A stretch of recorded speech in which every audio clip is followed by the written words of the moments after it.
That's right, there's been a lot of excitement surrounding the release of this book right here. He comes over here to the payphone where police say he called 2 bomb threats into local high schools. You might notice flags flying at half-staff, much like the flags here behind me. People living in this area say they want Rich Park cleaned up. Elmira Harris says her son Lawrence Harris was shot and killed in his car on Saturday night. I have to state the obvious. I know you're wearing your boots today, right?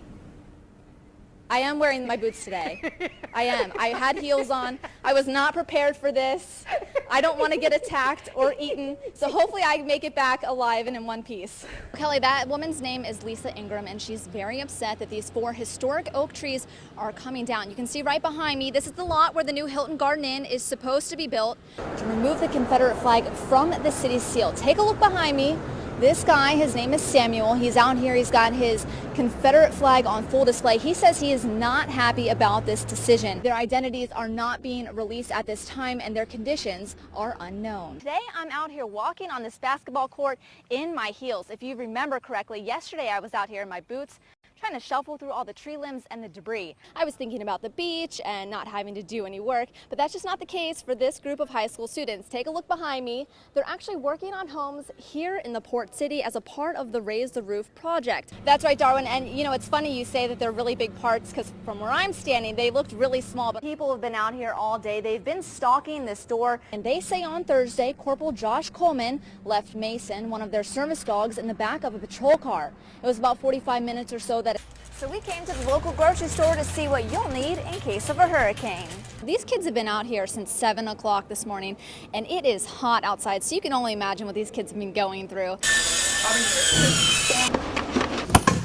While most people may have an actual house, it isn't their actual home where they want to be, and it may look all right on the outside, but once you get on the inside, there's some work that needs to be done. It's not your typical summer for these high school students. Today, I've been on the roof twice, pulling up shingles and pulling up nails. There's been a lot of burn damage in this room, and it's only in this room, so there's a big fire, so we're having to scrape all the paint off, and we're going to repaint it later in the week. Knocking down plaster from the ceiling is not fun when it hits you in the face. They're repairing homes in the Port City, scraping walls, hammering nails, and painting a roof. Well, the man who owns it, Mr. Finkley, has 7 kids, and I know he wants to pass it down, so we're really trying to help him out and keep it in good shape. And the heat, it's scorching outside. Just drinking a lot of water and staying in the shade whenever we can, and every once in a while I just make it look like I'm working, and I'm really not. Just kind of hang around. It's a summer of facing challenges. I've also learned to conquer my fear of heights because I climbed on the roof, which was really awesome. And overcoming obstacles. I see things from a new perspective now. I've never actually done this before, so it's a learning experience. Just so one family can rest their heads comfortably at night. Casey Wakehoff's loved ones, decorated in their Casey pins and bracelets, embraced each other after the man accused of killing Casey was found guilty on all 3 charges. We miss Casey with every breath we take, and nothing, including the outcome of this trial, will ever change that. In March 2014, Casey was a spring break student visiting Gulf Shores from Oklahoma State University. She and 2 friends were walking back to their beach condo when Justin Lott struck and killed her with his truck. She was 19 years old. He chose to drink, even though he admitted to not having enough sleep. He chose to get behind the wheel. He chose to leave the scene, even though he knew he hit someone. Those were all choices that Mr. Lott made, and that resulted in the death of our daughter. A jury found Lott guilty of manslaughter, assault, and leaving the scene of an accident resulting in death or injury. The manslaughter charge carries a penalty of 2 to 20 years. The leaving the scene of an accident carries up to 10 years. And the assault third carries up to a year. Shortly after the verdict was read, 30-year-old Lott was taken into custody. Casey's parents, Tracy and Shelby Wakehoff, say this is a just verdict for their daughter. They wear these bracelets in memory of Casey, who they say was a pay-it-forward kind of person. She was a giver. It says, life's a gift, pay it forward in memory of Casey Wakehoff. A lot of her friends are wearing these on their travels everywhere they go and remembering to do kind things for others. It's one of the most beautiful things about Mobile. But it's this developer from Birmingham who doesn't have any sort of ties to here that I know of, and if he did, he would know that cutting down our live oaks is not a very good way to promote your business. The trees are not being saved after all, but they're coming down, which is a real disappointment. I would say you've made a big mistake and to stop it right now. I am furious. What's been done to these trees is a deplorable act of savagery. It's outrageous. I cannot believe that they're doing this. And their fine for removing them is only $76.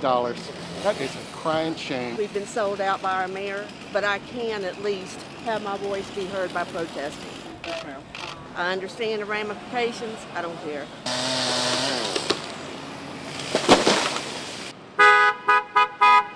This is disgusting. I'm telling you.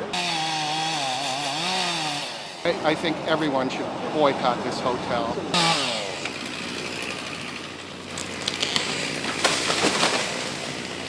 People downtown are not happy at all.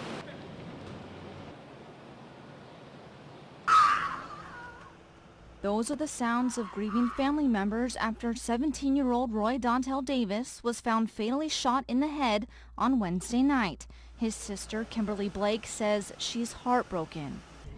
It didn't hit me until I actually seen the body uncovered, and I just went crazy. Roy's loved ones say he spent Wednesday afternoon at a friend's house watching a basketball game. He was walking home to make curfew just before 11 p.m. when someone fired one shot and killed him. He was just one house away from his own. He comes home on time. It's not a day that he, came home late. The devil was just real busy last night, and he was just at the wrong place at the wrong time. Family and neighbors say he was a loving kid, always wore a smile on his face.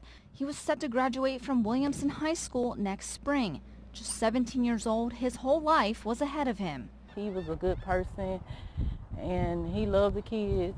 He always talked about graduating. He never did any harm to no one, and I don't see why this even happened to him. And according to police, Roy didn't have a criminal record. At this time, we don't have any leads. We're reaching out to the public, asking anyone that was in that area that possibly know anything differently to come forth. His family wants to know who's responsible for taking away an innocent life. But that's how they looking at it, as a snitch as they tell. But it's actually helping that family out. People living in this area say they want Rich Park cleaned up. I spoke with one man who says he'd like this park to come back to life. Meet Jacob Mass. He's legally blind, and every day he walks from his house to Rich Park. He faces constant obstacles to get into the park. Coming in on Ralston Road is about a foot pipe that they have put across, so I got to jump over that. And at my age, you don't jump that high. And once he's here, it's hard for him to take in the beauty. Here is a very nice quiet. I can hear the birds sing, I hear the dog barks, and I can walk out here and just sit down and be alone. He says back in the day, this place was vibrant. Now the basketball court is full of debris and the playground is run down. Instead of enjoying the park, neighborhood kids play in the streets. They shouldn't have to play when they have a place to play. Half of it is already done. We just need the other half to get done. He'd like the city to clean it up. I would like to see more games for the kids besides just one ball. I would like to see the basketball court taken care of and the yard clean. That's all. It's not that much, but every little bit helps. He hopes one day he'll be able to see the beauty again. It's a place that our kids can relax and be proud and start memories of their neighborhood. Not the bad things, but the good things. Parks and Recreation says they'll be out here first thing in the morning to clean up all the debris. Live in Mobile, Lauren Sarchiapone, Local 15 News.